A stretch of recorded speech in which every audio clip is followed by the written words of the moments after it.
one of those things that was the hardest thing was to stop concentrating all my efforts in surviving and start to share a little bit of my energy to begin to thrive. If you just concentrated just 5% of the energy that you put into keeping yourself down in the doldrums, because up to that, it was just surviving rather than then going, well, I want to thrive. Oh, yeah. The question was about you blending science, embodiment, and spirituality in a way that feels okay. I do like a tangent because I find I do digress.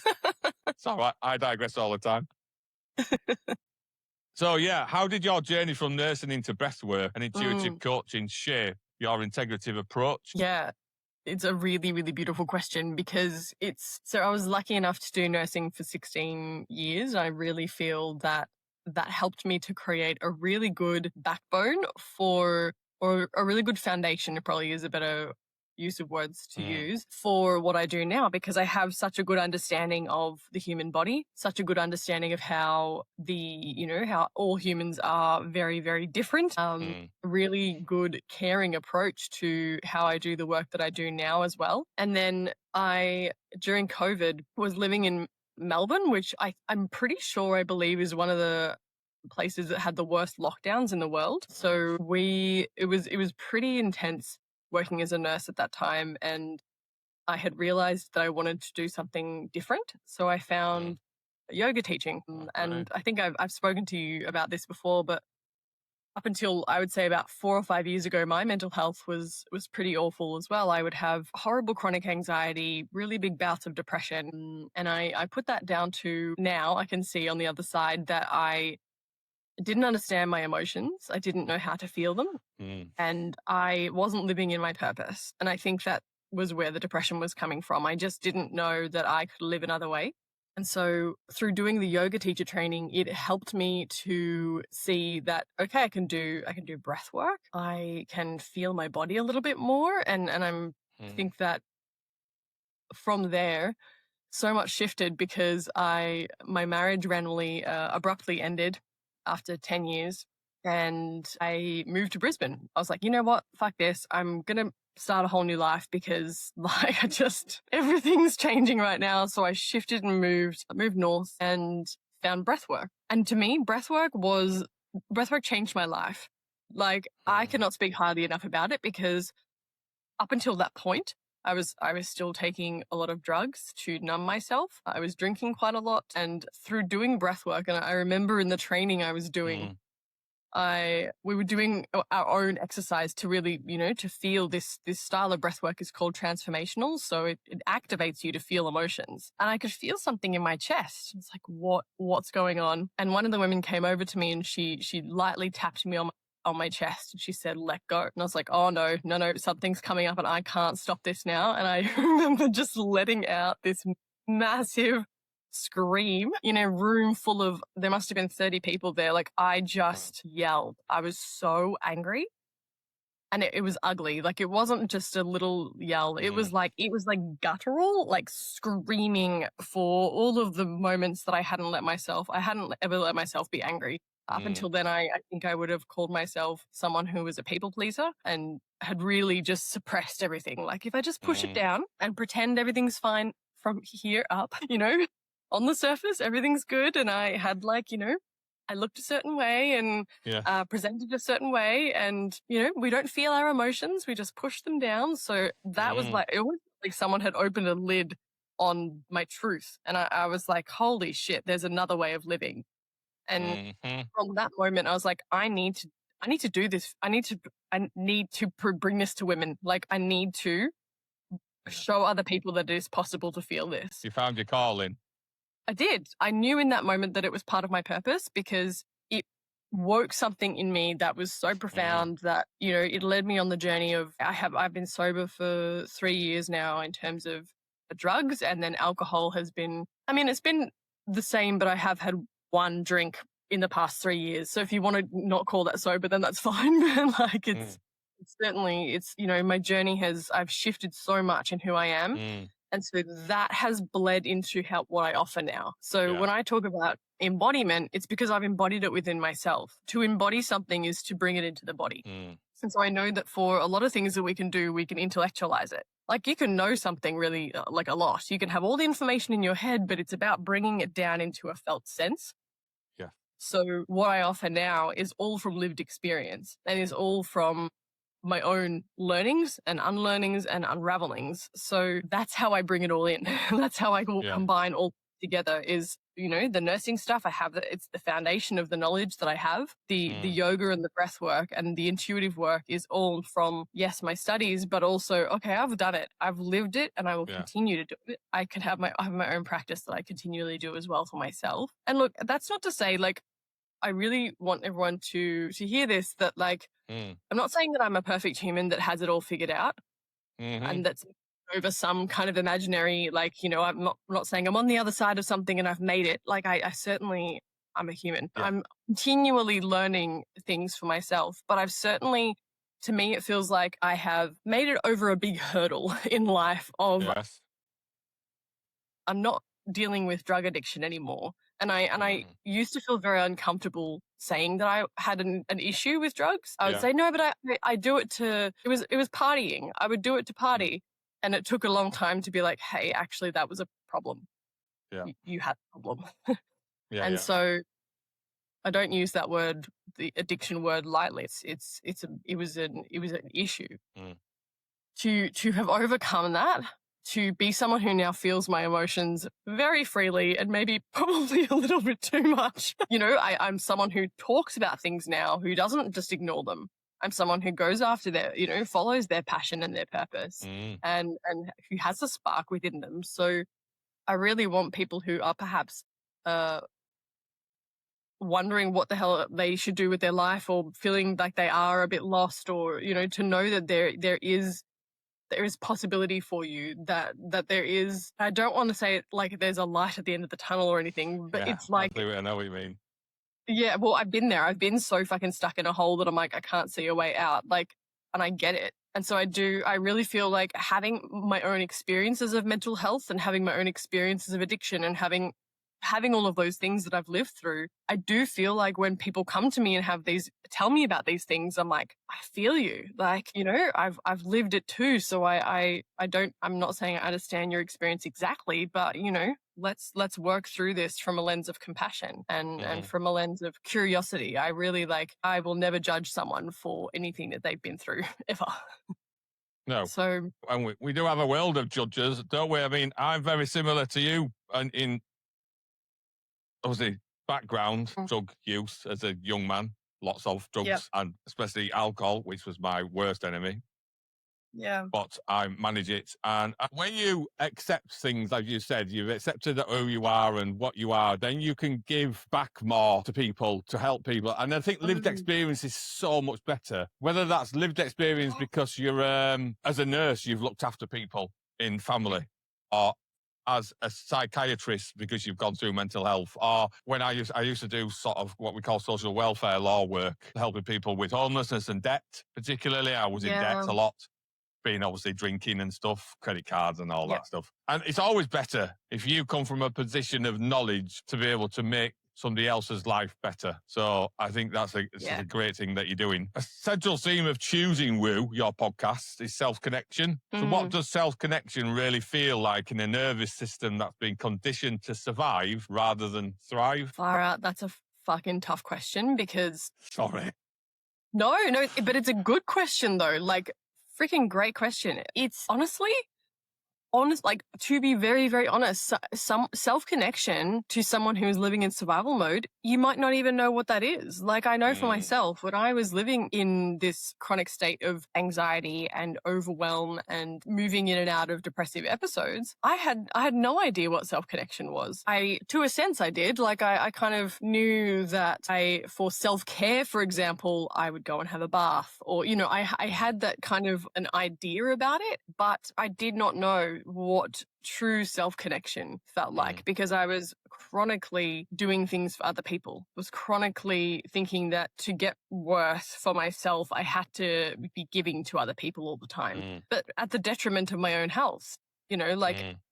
I think that's why I would take the drugs and would drink a lot, was because I was like, I have to give to everybody else and I'm freaking exhausted and I don't know how to say no. And so, yeah, for someone who is chronically stuck in survival mode, it might be challenging to understand what true self-connection is. Mm. But in saying that, it starts small. If you're someone who's been stuck in chronic survival mode for a really long time, it's not about all of a sudden shifting from survival mode to, oh, well, now I know all the answers and I'm completely in my body. No, it's daily small actions of self-love. It's daily small actions of like doing something that you know is going to help you, support you in feeling more connected to yourself. And funnily enough, I just did an interview with a woman on the podcast and I asked people, like I asked you, what's their mantra for life? And her mantra was fuck around and find out. And I think that can be true for figuring out self-connection too, because if you're someone who's been chronically disconnected from themselves, maybe it's about fucking around and finding out and trying on a whole bunch of different things for yourself to feel more connected. For example, like when I first started on this journey, I tried Kundalini yoga. Freaking hated it. I was like, this is so weird. I don't like this. You let that go and then you try something else on. Okay, well, maybe now I'm going to go and try journaling for a bit and see if that helps me connect to myself. And if it doesn't, then you try something else. It's so individualized to the person that it is, I think, more beneficial to try.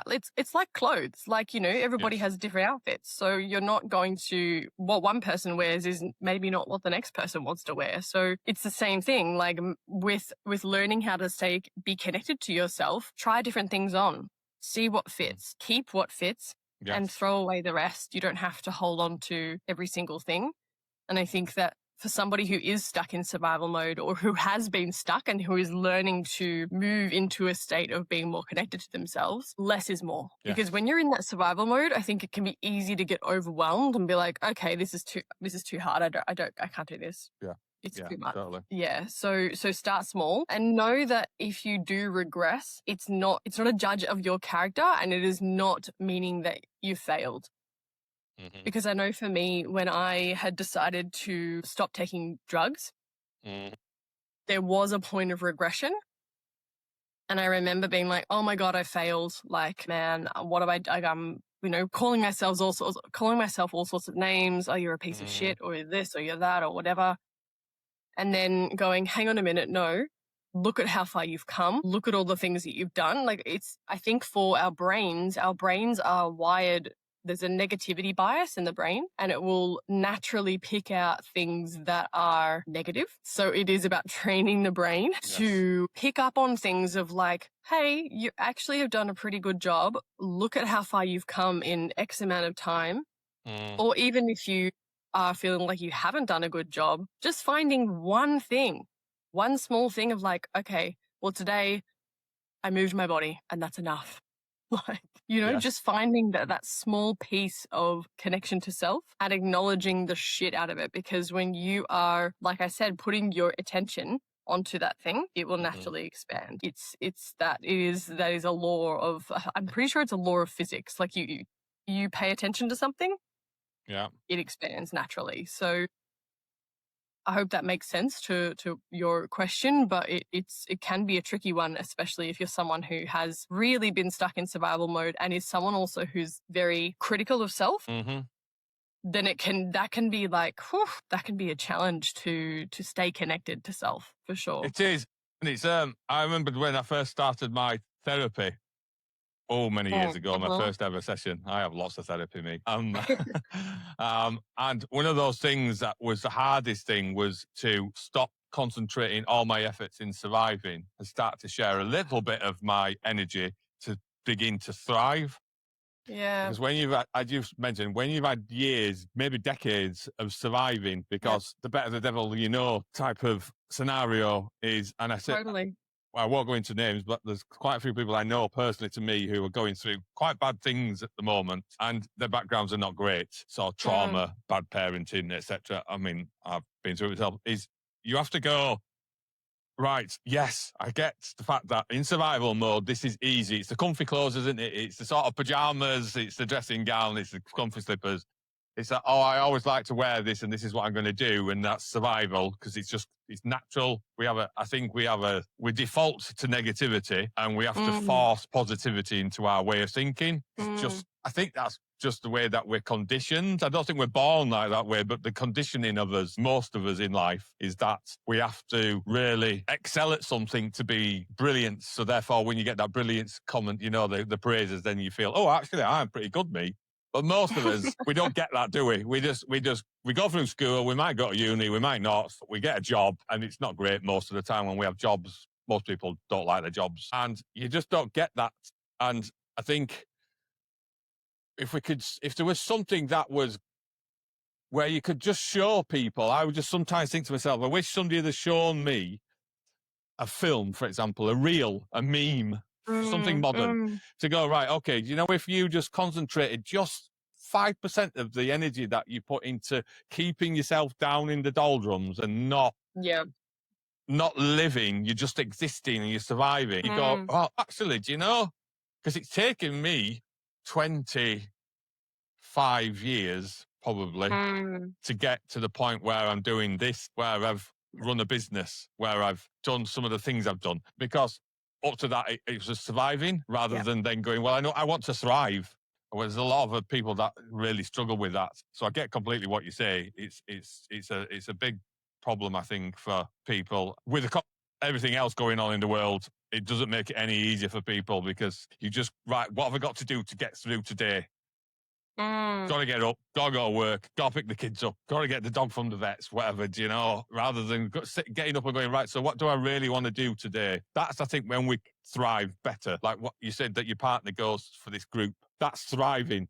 That's doing what you really want to do. And that's getting, even like gardening, just gardening, getting your hands in soil, getting filthy dirty under your fingernails. Yeah, love gardening. Putting a seed in, watch it grow, and then eat it if you've grown something to eat, or watch it flower if you're doing that and that. But that's thriving. Surviving is the opposite to that. It's just ignoring it because you've got to go get the kids and you've got to go to work, etc. I wish we lived in a different world to where we did and we all had the money, but we don't. So it's just a way of coping, isn't it? It's a way that we can get through it, and your work helps with that. So you talk about, sorry, go on. Yeah. No, I was just going to say quickly that, to what you were saying, it's, what I've noticed for myself and for a lot of women that I work with is that when we're going through this journey of self-growth and of coming, really coming back home to ourselves and of realizing that, we hold the power within ourselves to create our own realities.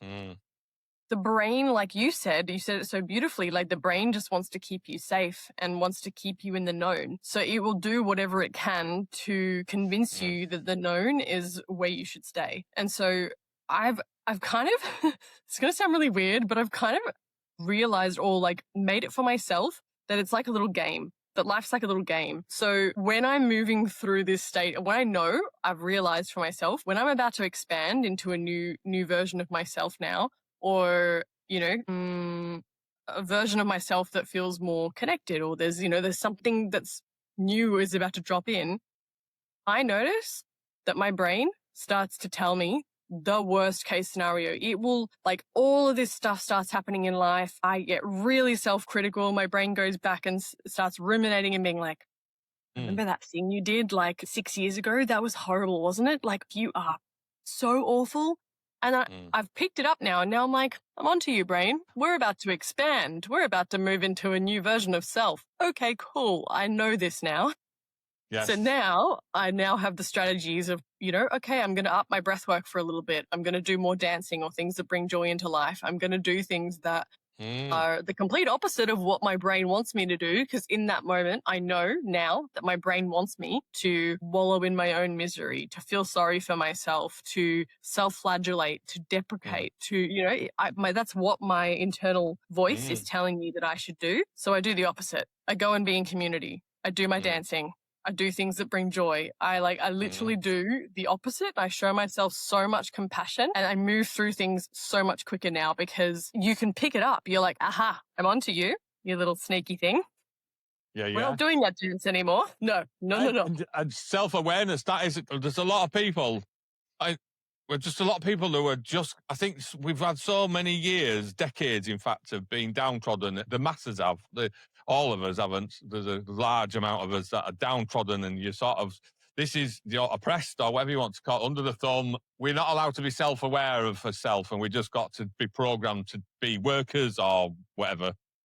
And it's really hard because I've got a background with mental health as well because of trauma as a child, and now finding out I'm neurodivergent, which is a whole new opening for me. I'm in a new chapter of my book. It's almost like another coming out for me, sexuality coming out, and now I'm coming out as a neurodivergent. So wow. I always do look at life as a book. And people will go, oh, God. But it is like a book. So I go, a good book has main characters that will run from page 1 to page 5,000 and end. And chapters go along, and you will go through bad chapters, you'll go through good chapters, and you'll have friends that would only stay for around for one chapter or half a chapter, whatever. And I always feel like it's a re-emergence of myself when I've in the past gone, oh, especially now because I've got neurodivergence. Yeah. Prognosis. Now, when my brain thinks a certain way, I go, oh, I've read about that somewhere. So I go find it and I try and find the real. And then I read and become self-aware of who I am, because in the past, you just don't have time to do that. So you just don't know then why you are, why you ought, and what you're doing for.